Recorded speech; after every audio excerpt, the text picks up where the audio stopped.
Alright, yo. Check it out. It's welcome to NYC.com, you know what I mean? It's Meatloaf, aka Easy Street, you know what I mean? We up in studio with my mans. Lew Savage. Savage Sounds. You know what I mean? Been in the game for a minute. And a long minute. A long minute. A long minute. A long way is coming. Mm-hmm. You know, starting to see a little bit of the fruits of all that work. Definitely. You know. So, how long you been into, doing your, walk us through it. That's what I should say. I mean, I first started,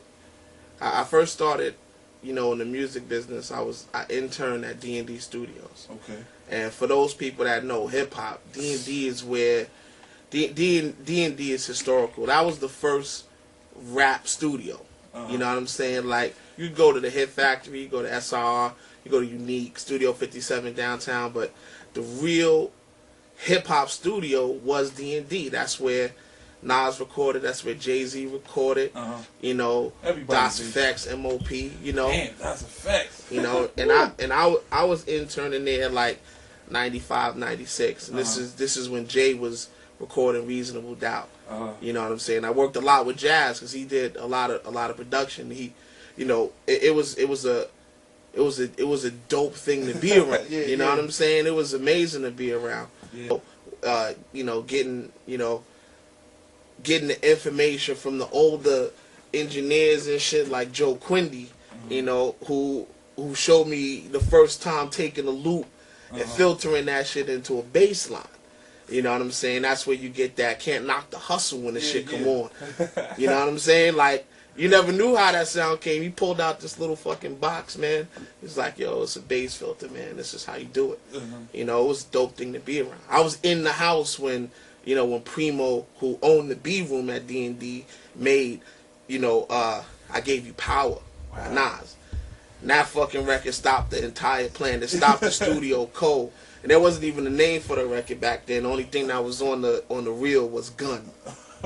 That was the gun song. That was the name of it. It's like Nas made this record about a gun, and it's crazy, Nas off his second album. So I mean, it was some historical shit, sitting around playing PlayStation with J. Rue the Damager and Afura, like that was some shit back in the days. And from there, I had a little bit of work doing assistant there, but after that, I had to mosey on and start getting jobs that paid some paper. I had a baby back then. So I worked Wild Pitch. That's back in the days. That's like OC. You know what I'm saying? The Cool. That's like way back in the days. A lot of cats wouldn't even know who those cats are. Yeah, if you ain't 30 or something right now. Yeah, you got to be at least 30 to know any of that shit. Exactly.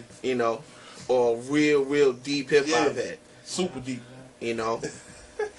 After that I worked at Polygram for a little while. Doing like these record labels ain't even around no more, man. Yeah, I know. Doing mechanical copyrights, publishing and all that shit. Yeah. I went from there and I got a job. My sister, who still is in the business today, she got me a job with J Love, Jimmy Jenkins, who was the cat that basically started Uptown Records with Andre Harrell. All right. You know what I'm saying? Like he's the guy that gets credited for the concept of what the street team is and marketing. Oh, okay. Like that's his brainchild.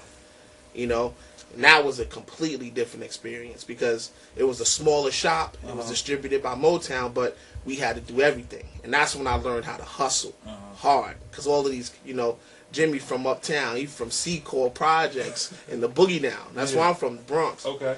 And shout out to the Bronx. Shout out to the Boogie Down. And I learned a lot there. I learned how to get it done there. You know what I'm saying? Never mind what the rules is. You need to get this money from the label.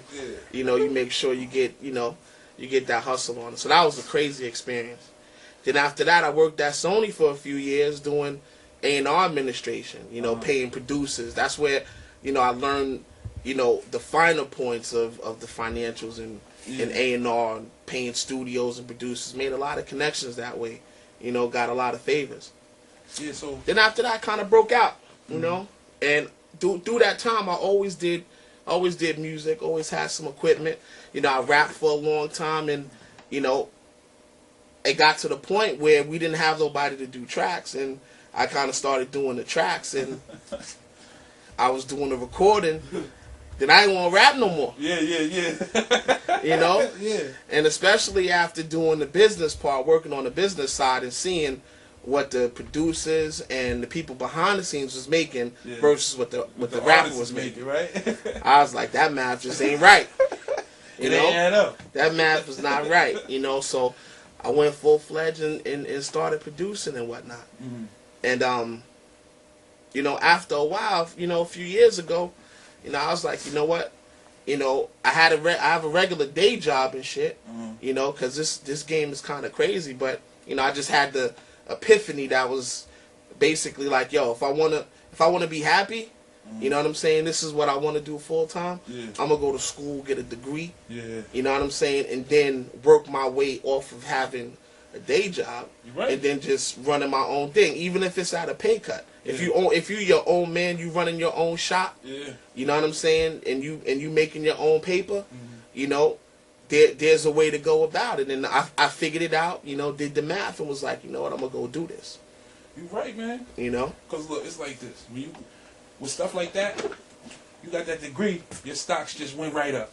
You know what I mean? You can say I'm charging XYZ, but now I'm charging XYZ. And then some, right? You know what I mean? You know, it gives you the opportunity to have a few more conversations. Exactly. And when I went into school, I was slightly cocky because I knew a lot. You know, I had been through a lot of phases. I had been in real studios. Yeah. I've done real recordings. Yeah. So, you know, I was in there like I knew it. But man, those cats, man, I went to City College. Okay. And quiet as kept, man, they got one of the best audio programs in the city, period. Wow. SAE, IR, can't really fuck with it, man. They keep their studios open.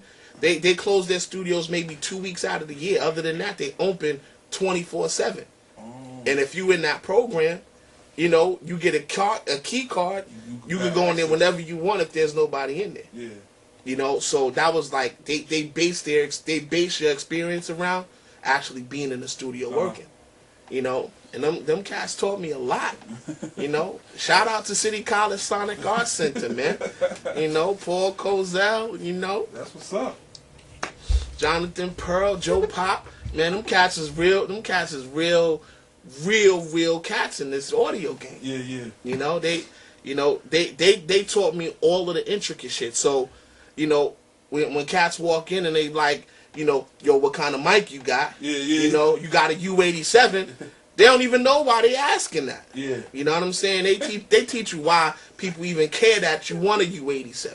You right. You know what the difference is between that and maybe a U67. You know, I definitely don't know. You know what I'm saying? You know, so you leave. You know, I left there with so much information.